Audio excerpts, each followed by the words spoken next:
ran multiple marathons, 50, 100, even up to 240-mile races. He runs on average 20 miles a day. What's going on, guys? Tony Johnson here from GoTonyJohnson.com. In today's video, we're talking about Cameron Hanes' new book, Endure, and how it can help you with your half or full marathon training.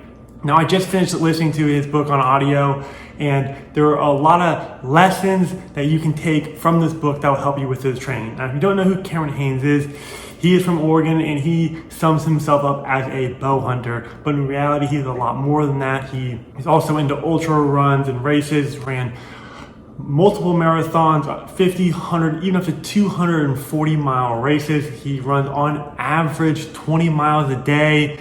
Then we'll do strength training for an hour later today, and then bow hunting on top of that every single day. And he's been doing this for decades. And the biggest thing that I really want to talk about, and the message he always talks about, is that he's just an average dude, and that his mindset is absolutely everything, and that the only reason he's able to do that is because of his mindset. A lot of people, they don't have the mindset required to run half and full marathons.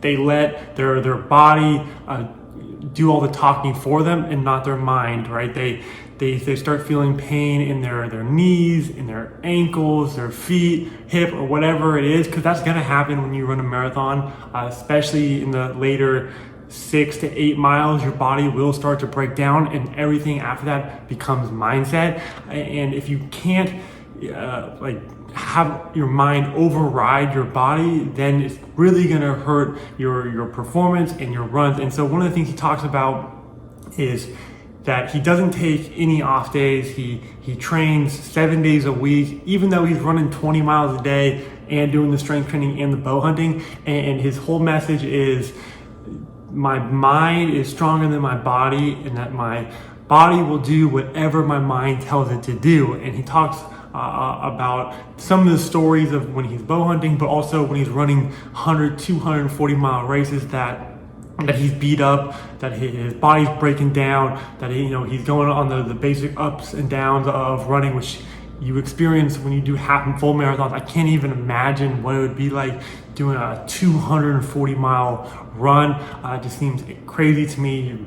And he talks about all the times where his body's beat up, he doesn't think he can go anymore, he can't go any farther, but his mind overrides his body, and he'll kick it into the next gear, and he'll be able to continue progressing throughout the race, and ultimately finishing whatever the race is, whether it's 240-mile race, 100-mile race, or even just on a daily basis of when he's running 20 miles. So that's going to be the biggest takeaway, is making sure that when your body starts to fatigue, starts to get tired, starts to break down, which is inevitable, it's going to happen at one point or another throughout a race, and this happened many times through my races, which I'll explain, but you got to make sure that your mind overrides it. And speaking from personal experience, a few years ago when I was running my first marathon, I started out a little bit fast. My pacing was probably around the 7:45 minute per mile, and around mile 18, 19 is when I started to really fatigue. I hit that quote unquote the wall, and I really started to get tired. I started to get pain, and then around mile 20, 21 was literally just me pushing through, persevering, taking it step by step.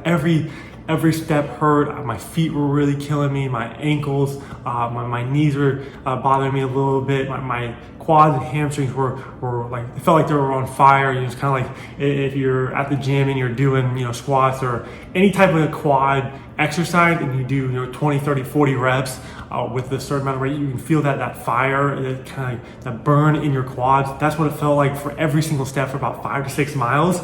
And the only reason I was able to push through that pain, push through that fatigue, was because of my overall mindset, and just thinking that if I continue to, if I put my head down and just focus one step at a time, I'll be able to eventually finish the race. And you just gotta the certain things that I'll tell myself while I am running. One of the quotes from, this is a different book, actually, one of Cameron Hanes' friends, David Goggins, and what he talks about it, and his message is, who's going to carry the boats? I don't even really know exactly what that means.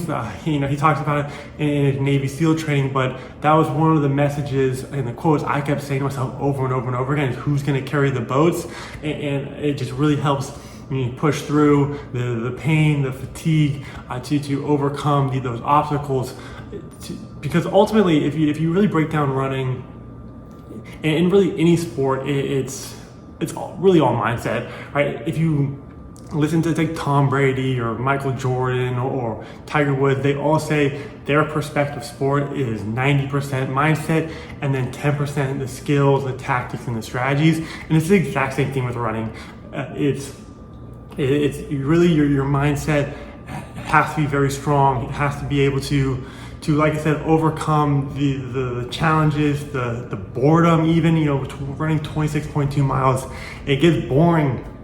You have to be able to overcome that, any type of cramp or discomfort or aches or pains or anything like that. That is all comes down to your mindset and how you can push through the pain, you deal with it and really overcome it, and not let it get in the way of you derailing your overall race, whether that's stopping and quitting and completely being done with the race, or walking and not getting the time you want. So it really all comes down to your mindset and how you really adapt and focus throughout the race. And so that was the message I really wanted to give to you guys. If you have not read the book Endure by Cameron Hanes, it is a great book. It really puts things into perspective about what you're capable of doing, because he talks about he's just an ordinary guy. He just loves to bow hunt. He doesn't see himself as one of these special characters or superheroes that some people claim that they think they are. He just thinks he's an ordinary guy who works super hard every single day, doesn't take days off, and which is a superpower in its own, not taking days off. You're going 7 days a week. He says that there are no off days on my schedule, and just that compound effect of day in, day out, every single day for years, you really start to see the results compound over time. And so if you have not read his book or have not listened to his book, it is a great read. It really will help you with your training, especially if you're finding yourself not able to push through the tough times, the challenges of when you're running, or not having the overall motivation to even go out and train. This book will give you that motivation. It'll put things into perspective for you, and so you can use that as fuel, as motivation to continue with your training, to push past your perceived limits, and really dominate on your run. So check out his book. It's a great book, and I'll see you guys in the next video.